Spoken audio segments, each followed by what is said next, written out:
Hello, viewers, here and welcome to the second stage of this year's MLC Tour de France. Today is the first time we'll see all the GC guys, the punchers, and some of the powerhouse sprinters trying to win the stage. It's gonna be a chaotic stage. If you want to keep if Sebastian Langevel wants to keep the polka dot jersey, he needs to go in the attack, but it doesn't seem like he's doing it. The first guy to launch the fireworks is Simon Spielike. He's being followed up by Chris Angerson, Ian Stanner, and Thomas Vauclair. Also, Jeremy Royce up there. John Degenkolb is going to the front. He needs to watch out, but it looks like Movistar is not allowing this. They're gonna set the pace. They want Valverde to win today's stage, and therefore they're going to be setting the pace to try and catch this breakaway with some big names in it. I mean, you don't want Simon Spielike to go in the breakaway. This guy can easily get the King of the Mountains jersey today and then keep it for the rest of the tour. That is how powerful this guy is. But let's see how the day unfolds.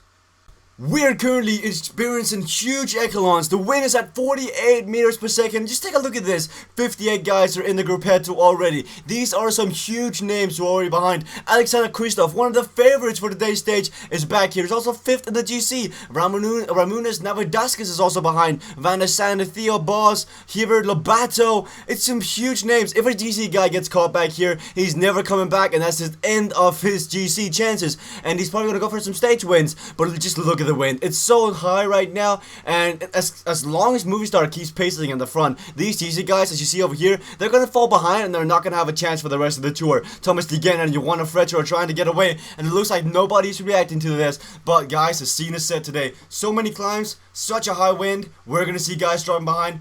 Dreams will be shattered in today's stage. I'm just telling you that.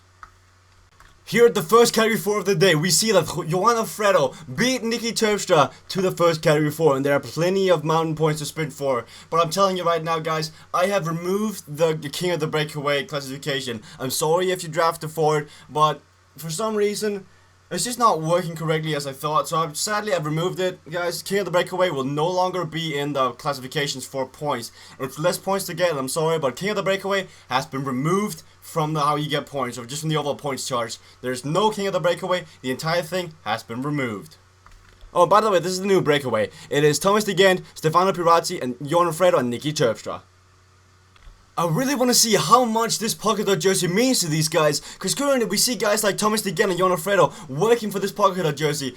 Well, I don't really get it, because is it really that important to have the polka dot jersey? But at least they're going for it. It means something to the team, and while you're in the breakaway and you got the chance, you might as well just go for it. Johanna Fretcher looks like he's going to take this category 3, and he's currently having 3 points, I believe, in the overall points jersey, polka dot jersey, and yes, he does. He has 3 points, so he's 1 point behind Sebastian Langevel and Marcel Sieberg, but there are more points to get today, and it's not the last we've seen of Johanna Fretcher.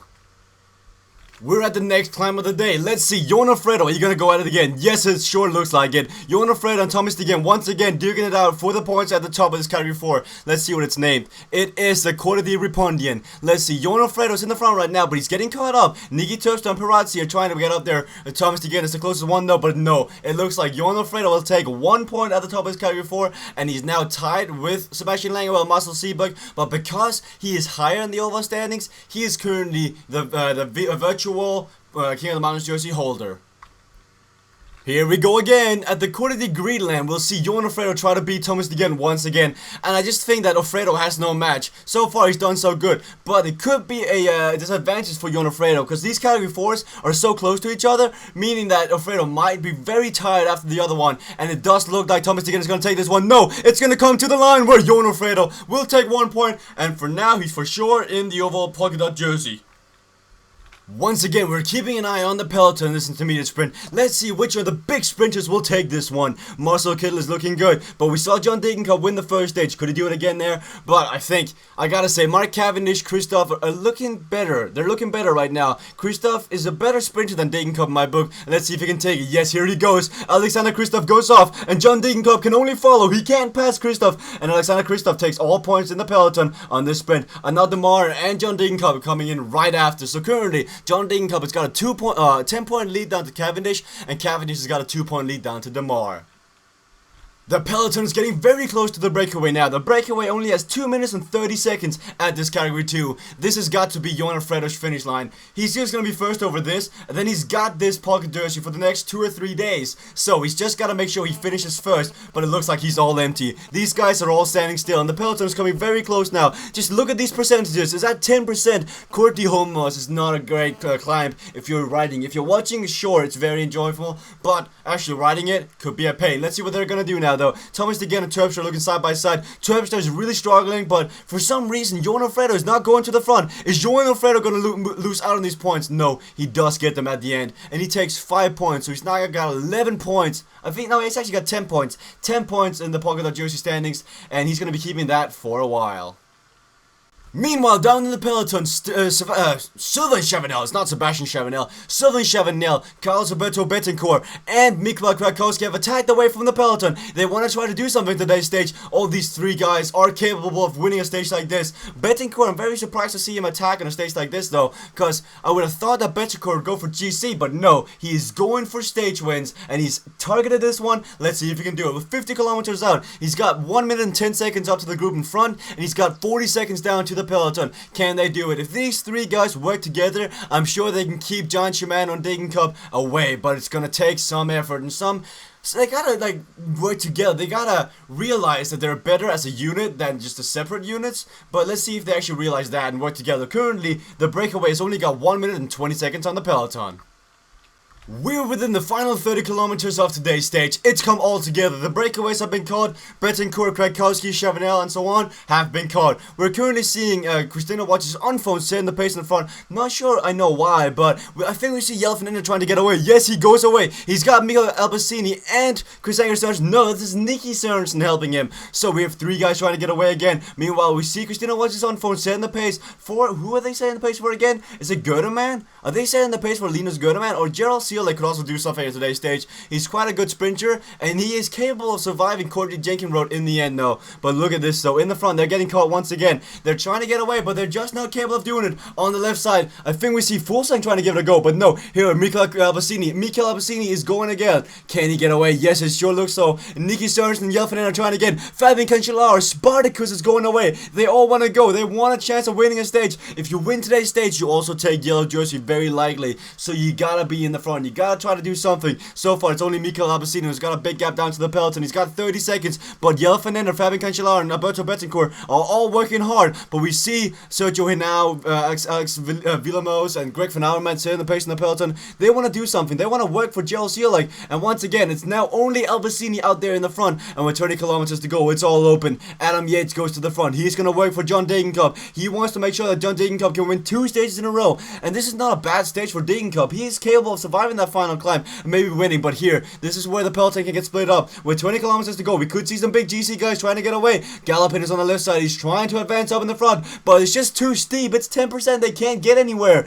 Just look at how steep this is, and they actually managed to get away. Tony Galopin, Diego Lisi, and Ben Swift. Yes, Ben Swift, the sprinter, is trying to attack away, and they've got a small gap on the peloton. They've got 20 seconds now. Once again, we see Sergio now going to the front. He's going to try to pace for Gerald Seelig. They're going to try to do their best to make Gerald Seelig win today's stage. Maybe they're even working for Jean-Christophe Pirot. He's not a slow guy, so he might try to attack away on Courtney Jenkin-Road, but it looks like they're going to get caught once again. And we now have a 16-man group, 19-man group in the front. The peloton has split up. The peloton has cracked. We have a 19-man group out in front with 36 seconds on the peloton. We see Canada trying to set the pace. Cancellara wants to attack up to that front group. He realizes danger is there. Phil Gilbert is trying to follow his teammate, but no, he can't follow. They've now caught up. They're bridged up there. Meanwhile, in the front, Tony Galopin, Ben Swift, Diego Lisi, Jelfinen, they're going again. This is just a huge breakaway. There's just mess. People don't know what's going on. They're just attacking left and right. And I'm very interested to see what Christina Watches on phone is doing. What are they trying to do? Who are they trying to set up? And because Seelig is pacing right now, so this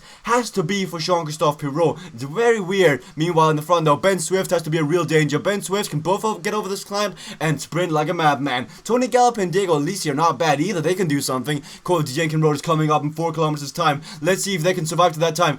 I want to say, if those 3 guys get to Courtney Jenkin-Road alone, they're gonna win. But let's see what's gonna happen. Christina watches on phone, are still setting the pace. They want to set Jean-Christophe Pirot up for something. Otherwise, I don't see the reason behind them pacing. I'm sure they have Greg Van Avermaet, but he's also been pacing. But here they go. They're going up Cody Jenkins Road. Who's going to be the first one to launch his firework? On the right side, Mearsman is sitting up. No, he's not doing anything. Alexander Vichot is trying to do something. John Degenkolb is also there. He is reacting to attacks. Meanwhile, Galopin in the front is trying to do something. The high pace is so high, though. Some riders just can't follow anymore. It's just crazy. And that is Cody Jenkins Road. Greg Van Avermaet is actually getting somewhat of a gap, but there goes Simon Gerrans. Simon Gerrans is trying to cheat the other sprinters and go away on the downhill. He's attacking away on the downhill. There goes Laverne and Rui Costa. They're both falling as well. They're getting ready for this. Simon Gerrans on John Shimano is attacking, but Degenkolb is still in this group. Now goes to Tony Galopin once again. 3 kilometers to go. This is a mess. Who is going to win today's stage? It's probably going to be Galopin, I'm saying. Galopin is looking very good with 2 kilometers to go. Actually, no, it's not Galopin. It's Degenkolb. Degenkolb is going, but he's being followed by Phil Chabert, and so is he by Joaquim Rodriguez.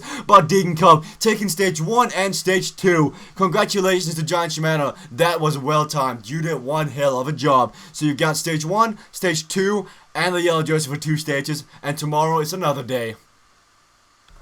When I looked at John Degenkolb's position in that final sprint, he looked too good. He looked comfortable, he had a wheel, and he went with it. Joaquim Rodriguez actually managed to get 3rd in that sprint, very surprisingly, and Alexander Kristoff, you were picked 6th overall. You were expected to win a stage like this. Where were you? I mean, you got 9th on the stage, but come on, you could have done a lot better than that. John Degenkolb is currently once again holding that yellow jersey. Joaquim Rodriguez is already 2nd place overall. Joaquim Rodriguez is making a statement. He is here to stay. He's already done very good in the first 2 stages, and he's going to try his best to do it for the rest of the tour. Is he peaking too early, though? That could be one of the concerns for Sheldon Cooper. He could be thinking, is he peaking too early? John Degenkolb looking like he's got this green jersey for the rest of the tour already. Sagan got banned, but that doesn't matter because John Degenkolb is here to stay. Stage 5 right now is looking very good for John Degenkolb. If his team can do the same kind of work they've done today, it's going to be looking good for him because today was a very tough day to control. We saw guys attacking, trying to get away. GC guys tried it. Everyone had to do something. Juan Alfredo is going to be in a pocket of that jersey. Well deserved. He was the strongest guy in the breakaway today. He won the King of the Mountain sprints every time. They were up there for grabs. And he was just the strongest. He's going to be keeping this for a while now. I believe it's like stage 6 is the first time he can really lose this one. So it's well planned out by Tospa Flandern to go for this one now. The best young rider is going to be Bohani for the next stage. Because Degenkolb is going to be wearing the yellow jersey. What is left afterwards this, I believe, is the team classification, which is probably still on, no, it's actually on 82R now.